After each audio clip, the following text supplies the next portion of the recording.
Hello, everybody, and welcome to this episode of the Classroom Matters podcast with me, your host, Christy Houle. And today I'm so delighted to have a multimedia artist, educator, author of 5 related art books, podcaster, a coach, and a creative advisor, and a former Newport Beach, California Arts Commissioner, Michaell Magrutsche. And I've said that on purpose like that because I absolutely love that little roll in the R. So we are going to dive in today with Michaell. Michaell's an outside of the box thinker, and he is working on raising awareness of our limitless human potential, wisdom, contrary, well, I guess I should say limitless human potential and wisdom, contrary to all of these man-made limited systems like technology, economy, and knowledge. We're going to dive into the topic of the importance of growing authentic creativity in today's youth and how that can impact students' education. Michaell, welcome to the show. Thank you so much for being with us. Hi, Christy. I look so forward to this because it's one of my, what would you say, the leaf of my heart is education, because I was born in Vienna in Austria. And that was, 40 years ago, it was very systematic, still very systematic. And America wasn't. So America caught up to it, but it wasn't that systematic. And I wasn't aware of it, but I said I have to go to America for some reason. And then I moved here when I was 18 or something, between 18 and 20. I was a sick child. I had eczema, allergies, everything. And I went to school with 7 because I was suffering so much from, I couldn't really have a childhood that much. But so I went to school and got the second slam in my face, which I couldn't comprehend things. I couldn't read. I couldn't comprehend the simplest things and couldn't repeat it. So I could understand it to a part. I had tutors. I wasn't a rebel. And I was forced by systems to be outside the box. And where that pushed me is, and my lifeline was art. So I felt included. I felt accepted every time I felt me when I listened to music, watched movies, which we all do. We all have the same experience. But for me, it was so because I would have to give attention to this. And when I was 30, I looked at my resumes and I said, I'm an artist. I don't need the system to tell me I'm an artist, because all my jobs were creative, from, DJ to fashion show producer to advertising to film. Everything was creative. And only there I could even function. Even though those are systems, I could function there. I could somehow be me, contributing with my stuff. And what I learned all my wisdom. So I have a coaching degree, but that I couldn't even apply it because I couldn't understand it and comprehend it. And I have literally everything is self-taught, everything. So and I learned, and I realized that now, everything through creation of art. Because what you do in art is you conjure the non-physical, your inspiration, and you bring it into the physical, by words, by a sculpture, by a painting, by a song. You have an idea. I mean, when I do music, I have an idea about a rhythm, a song, a beat, and then I fill in the blanks. So first I start with a blank canvas. I put a color there. And then what would this color ask me to do? It asks a second color. So I do yellow, and then it says pink. And then I say it's green. And then I put these things together. Then I do the hues a little lighter, darker. And then I keep going. And there's a pivotal point, and I think that's what education, the core of education is. The pivotal point when your creation takes over. When you see you have a painting, a song, a poem, and you couldn't put that word in. You couldn't put that color in. So if I have the painting is pretty full, I cannot say I'm going to put a red point there, but a white one would work. A green one would work. So it gets its own life. And this is also, even though I'm not a spiritual a person, it's almost like this, like you feel a sense of God because you created, and this experiential knowledge, wisdom is experiential knowledge, and you get a sense of God. You get a sense how powerful creation is, because your doll all of a sudden gets alive and you start talking to the doll. Only it doesn't work because we can our creation cannot be above us, and this is the big problem that we have in this world. We're so fascinating by that oh, I created Apple, I created Nike, I created these unbelievable things, and all of a sudden they become bigger than us. They're not bigger than us. Nothing, no system is bigger than a human life, because we didn't create us. The system didn't create us.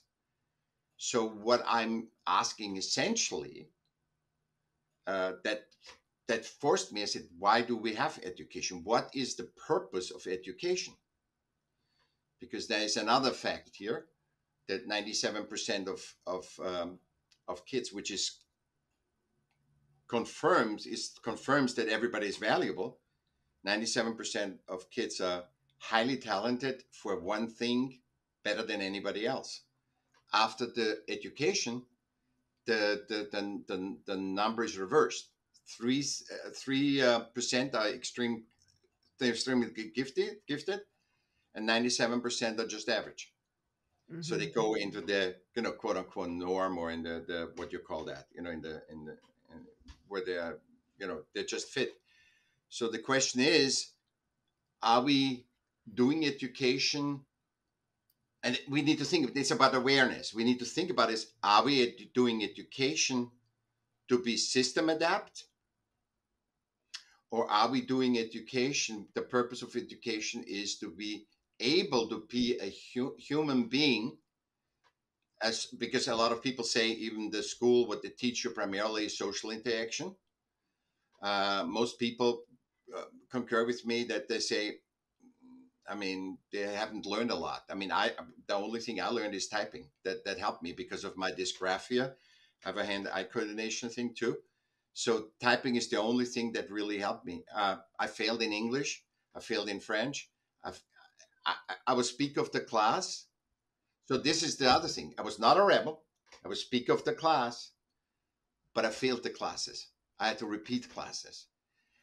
And you have a drive, a DNA drive. I know that now. I wasn't aware of that. But you have a DNA drive that you are a herd animal. You want to belong. Look why we buy ourselves a Ferrari or whatever. It's just you want to be part of it. And at the same time, the system says no. So you got to go to you want to belong to the tribe, but you can't. And the message in that, I was never bullied. For me, not understanding, I was never bullied. 40 years ago, I was never bullied. So what I realized from that is that what you experience is, have a drive, I want to belong. Like women have a drive and men have a drive to procreate, otherwise we get extinguished, right? So you have that drive to belong and you can't. And so your justification is there's something wrong with you. And that's shame. And that's like the essence of shame. And then the shame of experience, that shame that you experience in that, because you can't belong, you can't contribute, you can't be part of the tribe, makes the self-shame. And that's the worst. That's ongoing then. So that there's something wrong with you, not all right, And a lot of people, the highest thing of neurodiversity and stuff you have in artists.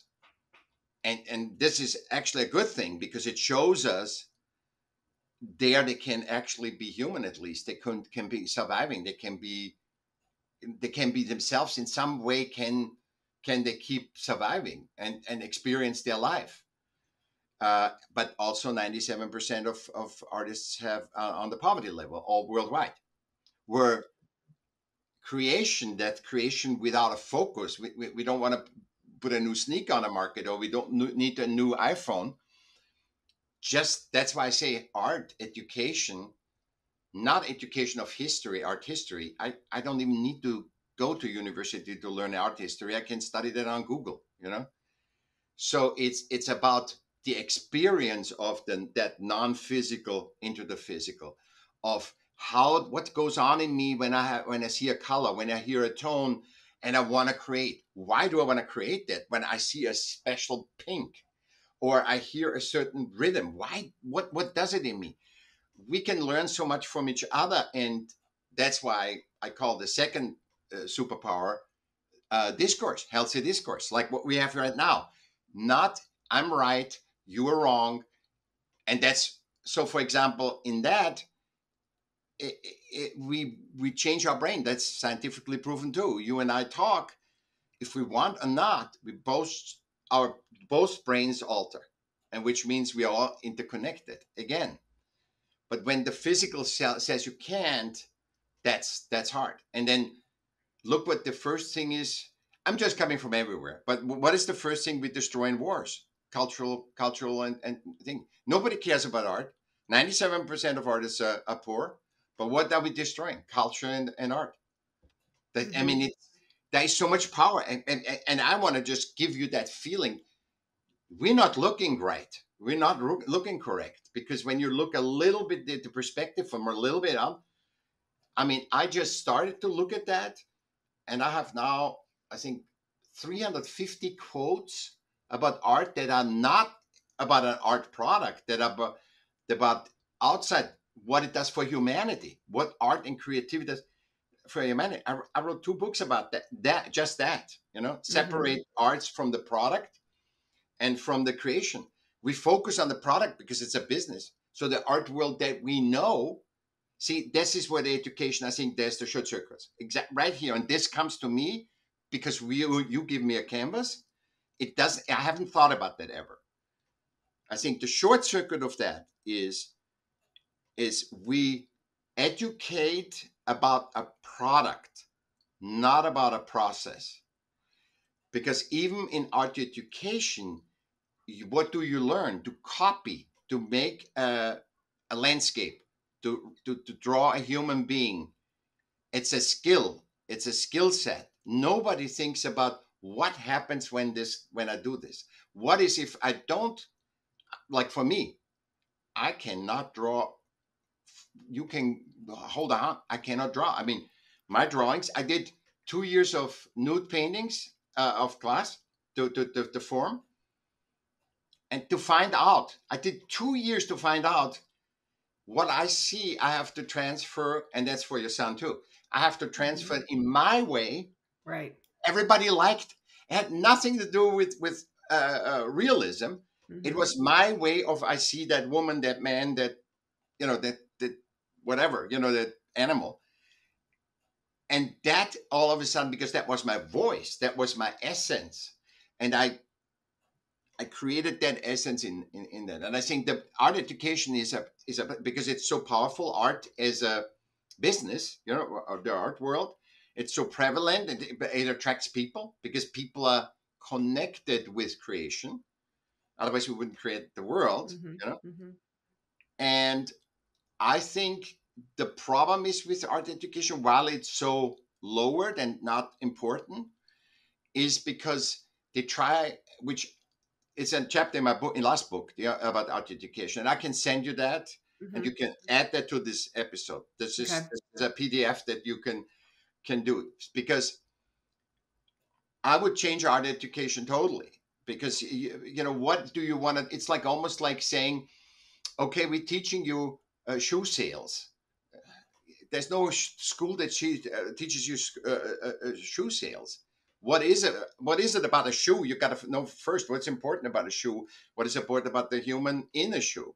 That's more important than telling you, copying what somebody else already did.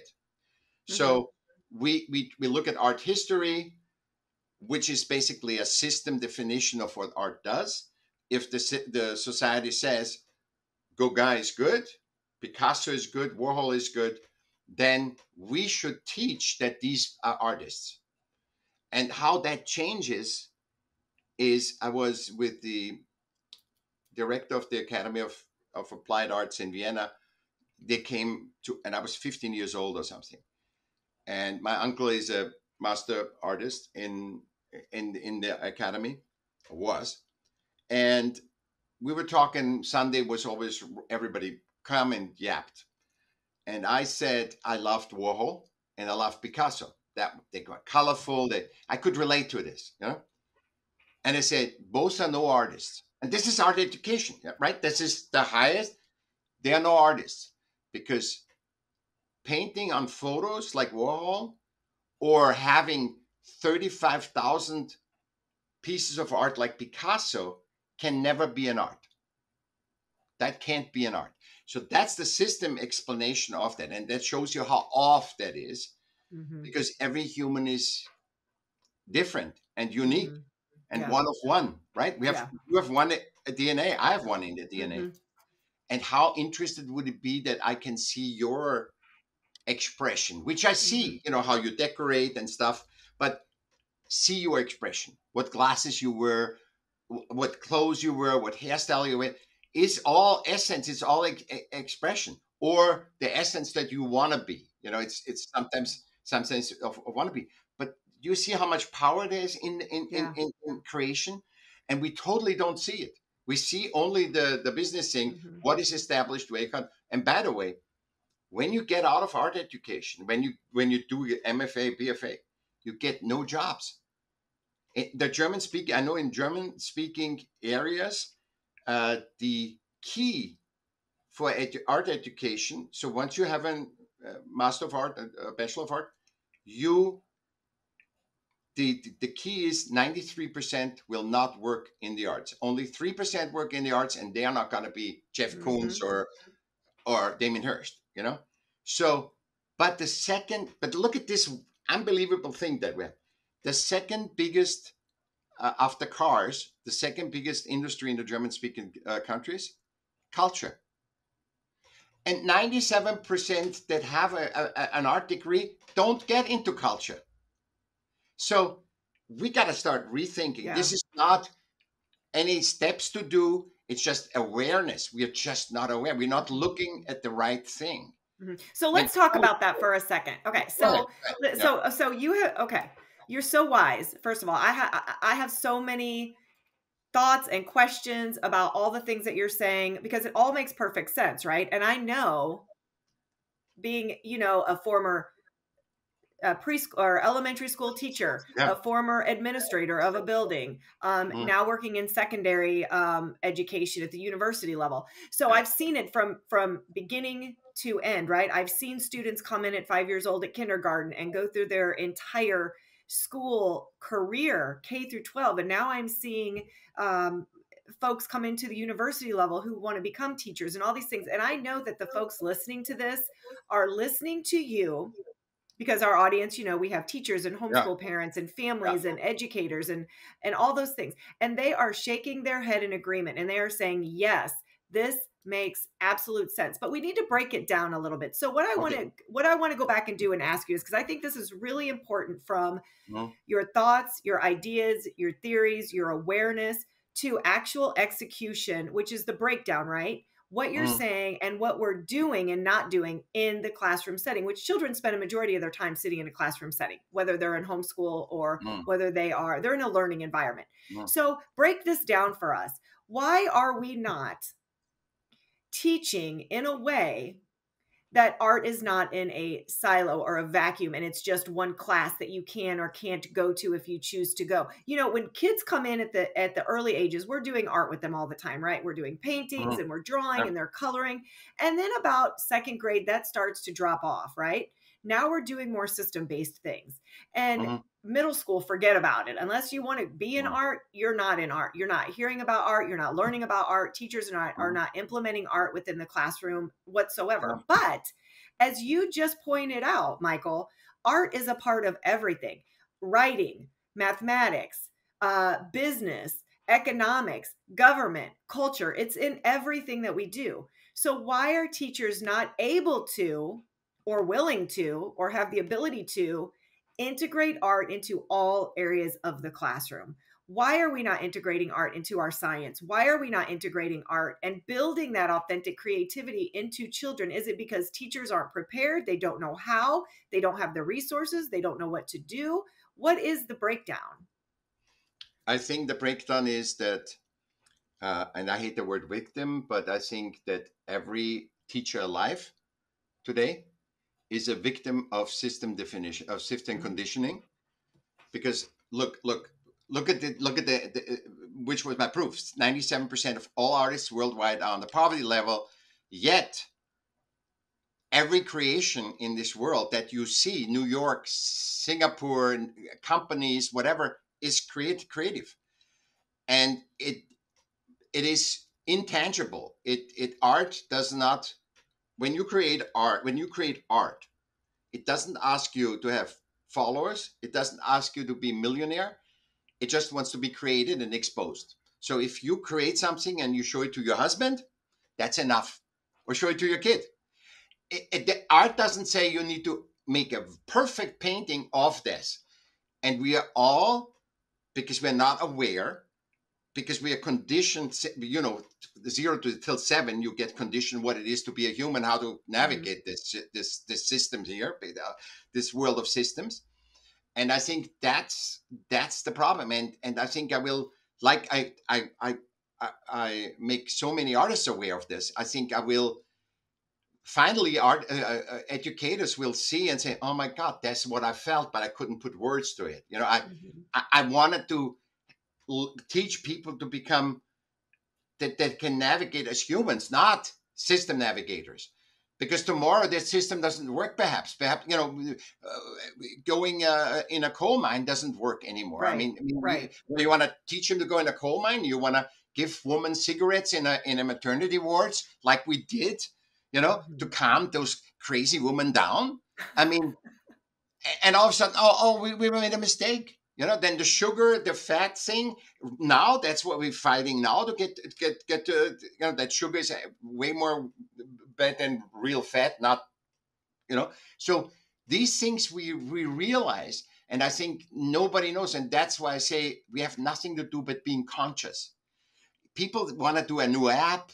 Give me 5 steps to get there, Tess. No, just be aware of what you do right now with me is the best thing we can humanly do, because two humans are accomplishing it. It's a co-creating, a capturing episode that actually is not about how many likes we get, how where's this going to be showing, whatever. And education is it's mentoring. Basically, what mentoring in the old days was, or apprenticeship or whatever. It's teaching you how to be a human being. And I think that's what we have lost. We've tried to systematize education and to be human. This is all coming right now. We're systemizing being human through systems. And that's where the breakdown is, because we are limitless. From your son, we are limitless. Should your son not exist? Should I not exist? Because I don't fit into the system? Not a lot of people get that old with neurodiversity. Because they just their shame is so big that it's suicide. I mean, it's like going to war, want to do something good. Those are the best people that go to war. They wanted to contribute. They want to be part of the tribe. They want to make the tribe safe. And they get so distorted because it's not in us human to kill another human being that we don't even know. I mean, it's another thing if it attacks you or something. But we are forced by system, because they're so limited, to be inhumane. Because we are so limited. If I freak out right now, or you freak out, we inherently know, even though we don't know each other, what to do. It's not, if Christy freaks out, I need to do what? Step 1, step 2. No, I know, when you say something nasty to me or whatever, I know how to deal with that inherently. We need to trust we have lost the trust in humanity. And that if education can bring that back and say, Yeah. how, let's just be together, because you know that you and I together, we're stronger than each other separate. Yeah. Because we are an inclusive. The whole thing is put apart. You know, we were separated, segregated by systems. The whole thing about women alone. And that you need to understand about education. We were learned there's woman and there's man. There's races, there's sexes, and we that's the system definition. Do you think a cat cares about if that's a black cat or white cat, or what is a cat is a cat? Right. A human is a human. I don't look at what I have to recondition myself to see women not as what I learned from systems, because I learned that systems are not correct. They're very often off, and just that the system can survive. And I think the educational system, we have the manpower. People want to teach, you know, but the system says, look, what educator doesn't tell you, I would like to do this, but I can't. I can't. It's not in the So system. many. Yeah.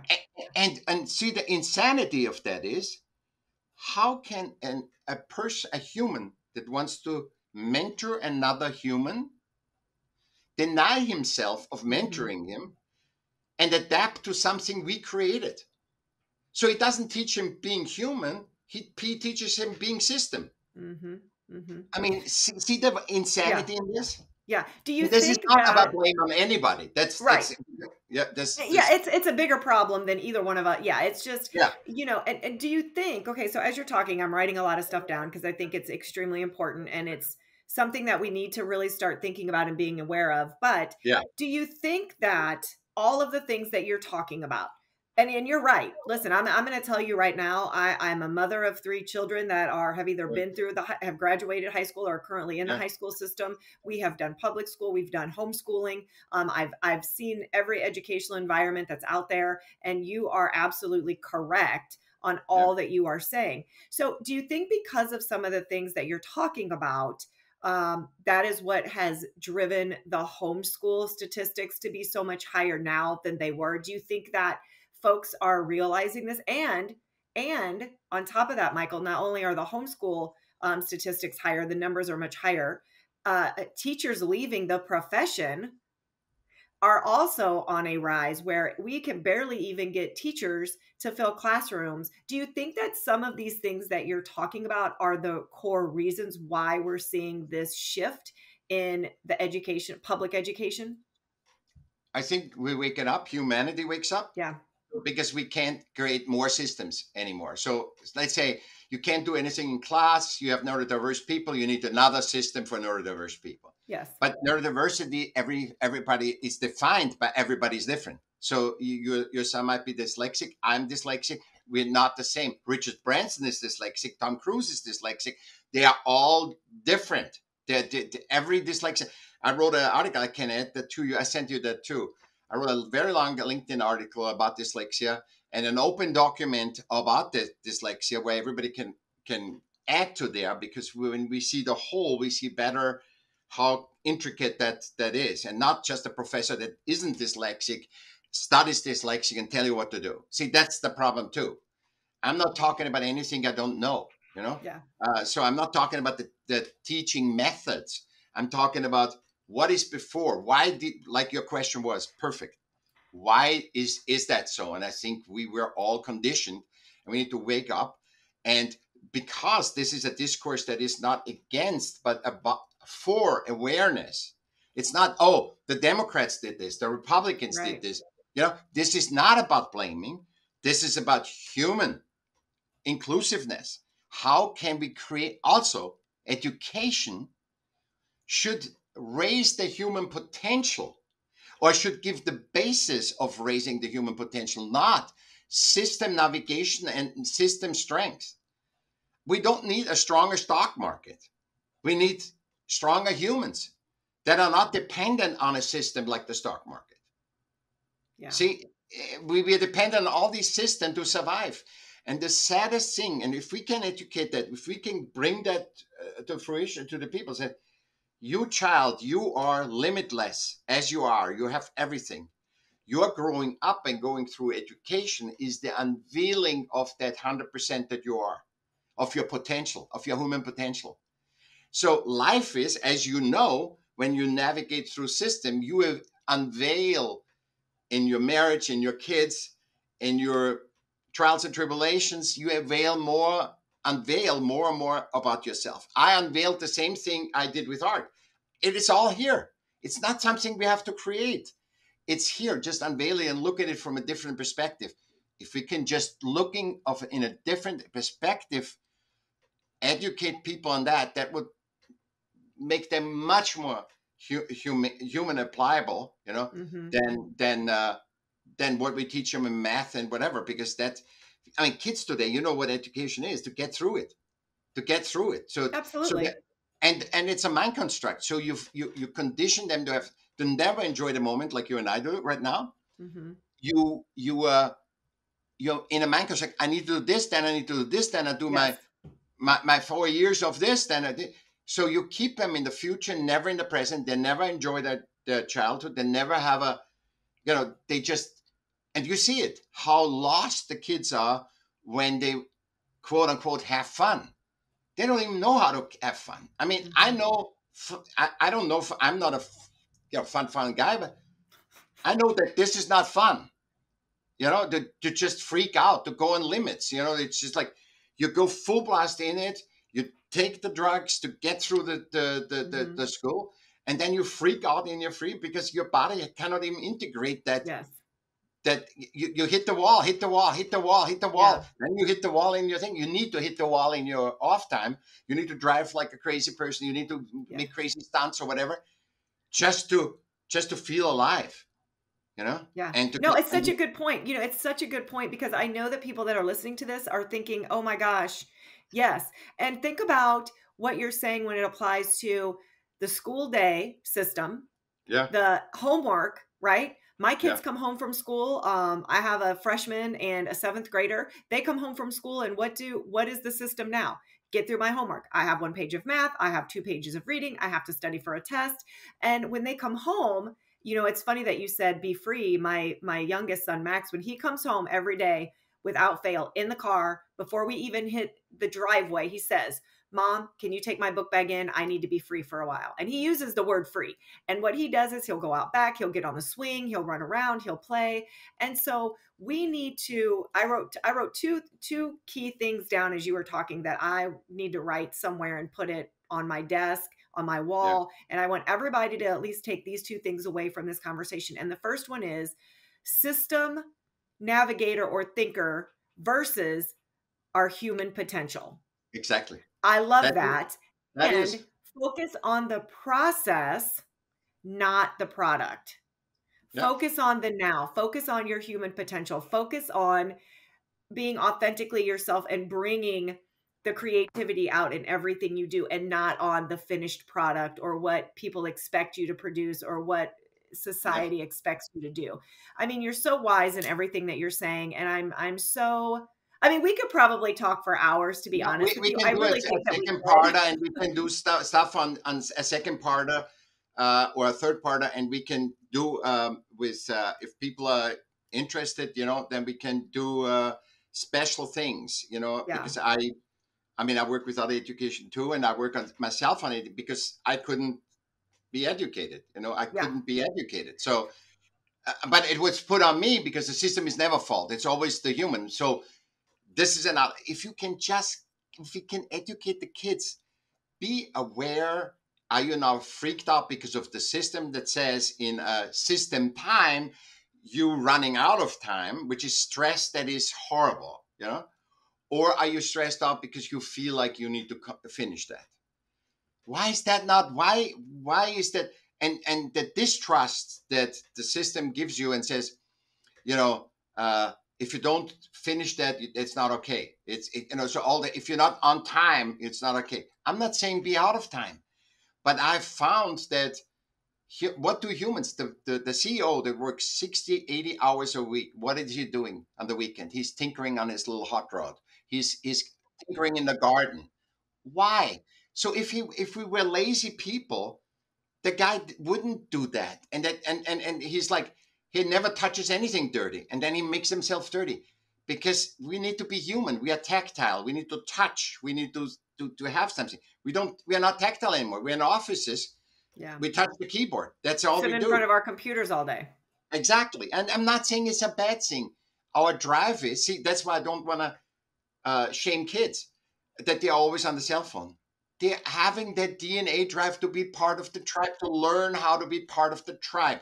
Now, we separate them with COVID, with all this stuff. We separate them. War, right now. So they want to connect to the tribe. And if they don't connect to the tribe, they're connecting with AI. But their drive, if they're conscious, they say, you have a drive in you. You want to belong. And that's why you're using the iPhone. But try to get with a real person, or try to talk to a real person like you and I, Don't talk to an AI, or don't talk to a feed that was given to you by a system. Talk to a human being, because that's, if you want to experience power, the absolute power, that's what I would tell all the kids. I would say, you want to do the highest power and the highest human potential. Observe when you are in class. Observe when you guys come together, and see the difference between you alone and what you can do and what you can achieve. And all the exercises when you're team building stuff, and see that. And see who everybody has a function. It's not everybody needs to be the leader. I'm a leader. I never see myself above anything. Yeah. I steer, but if I don't have the people that row, I can steer all day long. Yeah. So everybody has a function. Everybody's a reflection of you. Everybody's a complementation of you. That doesn't mean you have to hug everybody. That doesn't mean you have to like every artwork. See, art teaches you that. You the real art, not the business. If you're indifferent to a painting, it's fine. Walk away. You go in a museum, you see one painting, you walk in. But then the question is, why am I attracted to go to that painting? That's where the value is. It's not the painting. Yeah. It's not that you go there. It's why am I asking the question? Why am I going to this painting? Is it the color? Is it the image? Why? Right. Just ask the question. You don't need an answer. See, in system, you always need an answer. Just ask question. The answer will come. Yeah. Because it always comes. And your answer will probably be different than someone else's. And that's the way that it should be. Yeah, exactly. And this is what we're waking up. You, me, we're all waking up to that. And that's why teachers don't go back to school, because this doesn't make sense. That's like having a pregnant smoking woman in a hospital. It makes no sense now. Then it made sense, for whatever reason. Yeah. But those people were also system navigated, conditioned. But what the other thing is, and this is the round. Don't forget, on the other side of systems, sitting also mothers that have to support their kids. Yeah. Always people have to get a job, have to have their housing. Mm-hmm. And what the problem is system, you can hide behind system. Like in the war, there's 2 people that hide behind it, and 80,000 soldiers died in 5 months. So a system has power over human life, even though we created all the systems. That can't be. That can't be. It's more just than if a jury says that. But even a jury, we don't. Systems haven't created humans, and not nature. And nature doesn't need saving. Nature needs saving because of us.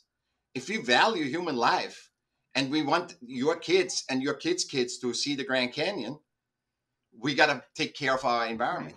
Right. And if they want to breathe, or they want to be in a technical, we can have this all technical, have them breathe in a room on a computer, Mm-hmm. And so there's we need to get us off. We need to get just the priority right. Of course, we need systems, because that's like a tribe.